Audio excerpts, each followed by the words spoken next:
दोस्तों इस वीडियो में हम लोग फिजिक्स के कुछ न्यूमेरिकल्स प्रैक्टिस करने वाले हैं। देखो पहला क्वेश्चन है, किसी चालक में 2 एम्पियर की धारा 10 सेकंड तक प्रवाहित करने पर 80 जूल ऊष्मा उत्पन्न होती है, तो चालक का प्रतिरोध होगा, यानी कि आर हमको निकालना है। एंड हमें गिवन क्या है, हमें गिवन है current I is equal to 2 ampere and धारा 2 एम्पियर हो गई एंड टाइम 10 सेकंड तक 80 जूल ऊष्मा, यानी कि एच कितना दे रखा है 80 जूल हीट, तो चालक का प्रतिरोध होगा। इसके लिए फॉर्मूला होता है दोस्तों H is equal to I square R T. Heat हमें कितनी दे रखी है 80 joule, 80 is equal to I square कितना हो जाएगा एम्पियर, 2 एम्पियर दे रखा है तो 4 इंटू आर तो हमें निकालना है, इंटू टाइम गिवन है 10 सेकंड, तो ये हो जाएगा 80 इजिकल टू 4 दही 40 आर, यानी कि 40 दूनी 80, तो आर इजिकल टू आ जाएगा 2 ओम। देखो H is equal to I square R T, यानी कि हीट हमें 80 है गिवन एंड आई कितना है 2, तो 2 दूनी 4 इंटू रेजिस्टेंस आर हमें निकालना है, प्रतिरोध एंड टाइम हमें दे रखा है 10 सेकंड, तो 80 इजिकल टू 4 दही 40 आर, यानी कि 40 दूनी हो जाएगा 80 एंड आर इजिकल टू आ जाएगा 2 ओम। हमारा आंसर हो जाएगा इसका 2 ओम। अगला क्वेश्चन है, निम्न में से किस ताप पर जल का पृष्ठ तनाव सबसे कम होगा। तो दोस्तों जो जल का पृष्ठ तनाव होता है यानी कि सरफेस टेंशन, वो व्युत्क्रमानुपाती होता है 1 ताप के। ताप जितना ज़्यादा होगा जल का पृष्ठ तनाव उतना ही कम होगा। हमसे पूछा भी क्वेश्चन में ये है कि निम्न में से किस ताप पर जल का पृष्ठ तनाव सबसे कम होगा। ताप जितना ज़्यादा पृष्ठ तनाव उतना कम। ताप सबसे ज़्यादा कौन सा ऑप्शन में दे रखा है, डी में, तो हमारा आंसर आ जाएगा डी। अगला क्वेश्चन है, प्लांक नियतांक और कोणीय संवेग की विमाएं क्रमशः है। तो प्लांक नियतांक की विमाएं दोस्तों हम निकालेंगे E is equal to H nu, energy ml2 t-2 and आवृत्ति t-1, तो ये हो जाएगी प्लांक नियतांक की विमा ml2 t-1। ये t निगेटिव में है यहाँ पे पावर में, तो ऊपर जाके ये प्लस में हो जाएगा, तो यहाँ बचेगा ml2 t-1, यानी कि h की विमा तो आ गई हमारी ये। अब हम निकाल लेंगे कोणीय संवेग यानी कि एंगुलर मोमेंटम की, एम वी आर, तो एम एंड वी क्या है चाल वेलोसिटी, तो एल टी माइनस के 1 इंटू आर की एल, तो ये हो जाएगी ml2 t-1, यानी कि इनकी दोनों की विमाएं सेम आ रही है, तो सेम कौन सा ऑप्शन दे रखा है B, ml2 t-1 ml2 t-1, दोनों की विमाएं सेम सेम है इनकी, यानी कि आंसर हो जाएगा बी। बाकी किसी ऑप्शन में सेम नहीं दे रखा है, ml2 t-1 और ml-1 ये भी नहीं होगा, ml-1 ml2 t-1 ये भी नहीं होगा, ml-1 ml2 t-2 ये भी नहीं होगा। हमारा आंसर आएगा बी। अगला क्वेश्चन है, यदि एक प्रत्यावर्ती परिपथ में विभव का मान 10 वोल्ट है, यानी कि वी आर एम एस हमें कितना दे रखा है 10 वोल्ट, तब विभव का शिखर मान होगा, तब विभव का शिखर मान वी नोट हमसे पूछा है। तो इसके लिए फॉर्मूला होता है दोस्तों V R M S is equal to V naught upon 2। V R M S क्या है दोस्तों, जो हमें गिवन है 10 वोल्ट एंड वी नोट, ये हमें को निकालना है विभव का शिखर मान, तो ये हो जाएगा वी नोट इजिकल टू 10√2।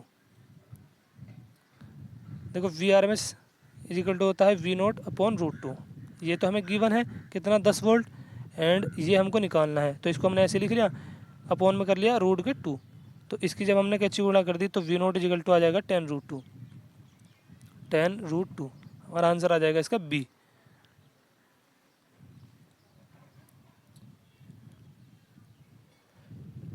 अगला क्वेश्चन है, निर्वात में ऊष्मा का संचरण होता है चालन द्वारा, संवहन द्वारा, विकिरण द्वारा या फिर उपर्युक्त में से कोई नहीं। तो निर्वात में ऊष्मा का संचरण होता है विकिरण द्वारा, हमारा आंसर आ जाएगा सी।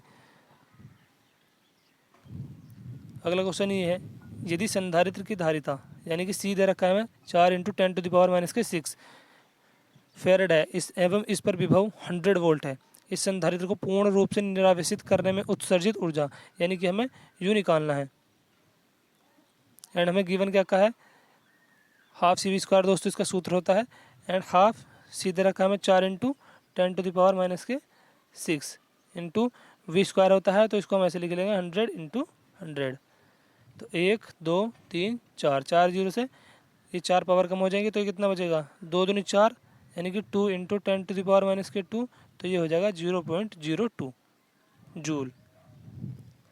हमारा आंसर आ गया 0.02 जूल। हमने फॉर्मूला लगा दिया इसमें हाफ सी वी स्क्वायर, क्योंकि हमें सी दे रखा है और वी दे रखा है, और हमसे पूछा है कि ऊर्जा, तो ऊर्जा के लिए फॉर्मूला होता है half C V square. Half C कितना दे रखा है 4 × 10⁻⁻6 एंड पोटेंशियल दे रखा है 100। इसका स्क्वायर करेंगे तो इसको ऐसे 100 × 100 लिख लेंगे, यानी कि 100 × 100, 1 2 3 4, 4 जीरो से पावर कम करेंगे तो कितना आ जाएगा 10⁻⁻2 हो जाएगा। एंड 2 से इसको काटेंगे 2, 2 दूनी 4, तो 2 × 10⁻⁻2 आ गया था, तो इसको हम ऐसे भी लिख सकते हैं 0.02। तो हमारा आंसर आ गया 0.02 जूल। अगला क्वेश्चन है कैंडिला मात्रक है विद्युत तीव्रता का, ज्योति तीव्रता का, ध्वनि तीव्रता का, या उपरोक्त में से कोई नहीं। तो दोस्तों जो कैंडिला मात्रक होता है ज्योति तीव्रता का होता है, यानी कि ल्यूमिनस इंटेंसिटी।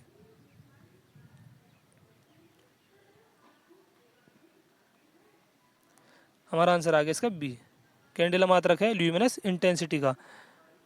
अब नेक्स्ट क्वेश्चन है आदर्श गैस की आंतरिक ऊर्जा निर्भर करती है केवल दाब पर, केवल आयतन पर, केवल ताप पर, या केवल अणुओं के आकार पर। तो आदर्श गैस की आंतरिक ऊर्जा निर्भर करती है केवल ताप पर, ओनली टेम्परेचर पर। तो आदर्श गैस की आंतरिक ऊर्जा निर्भर करती है केवल ताप पर। हमारा आंसर आ जाएगा इसका सी। अगला क्वेश्चन दे रखा है कि किस गैस के रुद्धोष्म परिवर्तन में आयतन ताप संबंध होता है, टी की पावर माइनस गामा नियतांक एंड टी की पावर गामा इंटू वी नियतांक। एंड हमसे पूछा है दोस्तों किस गैस के रुद्धोष्म परिवर्तन में आयतन और ताप में संबंध, तो इसमें होता है टी की पावर गामा माइनस के 1 = कांस्टेंट। तो ये ऑप्शन में दे रखा है हमें सी में टी की पावर गामा -1। इसमें टी की पावर गामा -1 दे रखा है, जबकि वी की पावर होता तो ये भी नहीं होनेगा, ये भी नहीं होगा, ये भी नहीं होनेगा। तो हमारा आंसर आ जाएगा टी की पावर गामा -1। अगला क्वेश्चन है किसी कारनोट इंजन की सिंक का ताप, यानी कि दोस्तों जो सोर्स होता है उसको T1 लेते हैं एंड सिंक को T2। तो हमें दे रखा है सिंक का ताप, यानी कि हमें T2 दे रखा है 27 डिग्री सेल्सियस, 300 केल्विन हो जाएगा। केल्विन में हम कैसे कन्वर्ट करेंगे, डिग्री सेल्सियस में 273 को जोड़ देंगे। 27 डिग्री सेल्सियस हमें दे रखा था, इसमें 273 और जोड़ेंगे तो ये हो जाएगा 300 केल्विन। तो T2 में दे रखा है सिंक का ताप 27 डिग्री सेल्सियस, यानी कि 300 केल्विन। यदि दक्षता 25% हो, दक्षता कितनी दे रखी है 25/100, तो स्रोत का ताप होगा। तो स्रोत होता है सोर्स T1, हमको T1 का ताप निकालना है।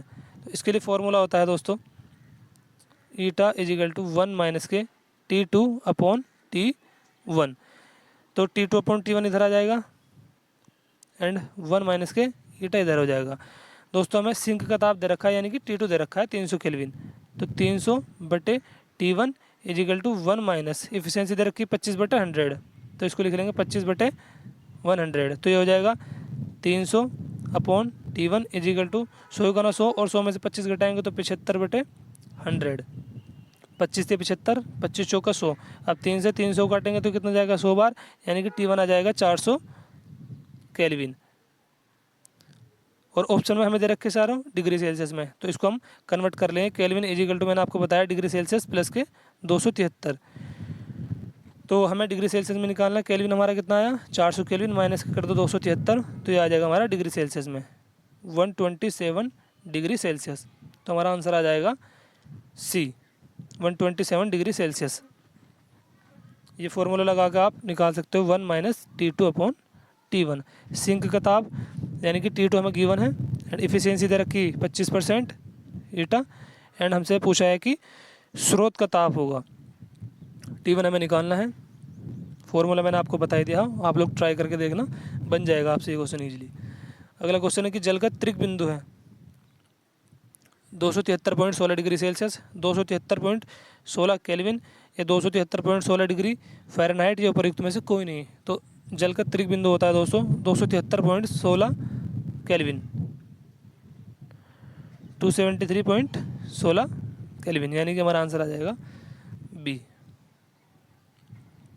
n प्रकार का अर्धचालक बनता है फॉस्फोरस के अपमिश्रण से, या फिर सोडियम के अपमिश्रण से, सल्फर के अपमिश्रण से, या क्लोरीन के अपमिश्रण से। तो n प्रकार का अर्धचालक बनता है दोस्तों फॉस्फोरस के अपमिश्रण से, यानी कि पेंटावैलेंट इम्प्योरिटी, जैसे नाइट्रोजन, फास्फोरस, आर्सेनिक और एंटीमनी एंड बिस्मिथ।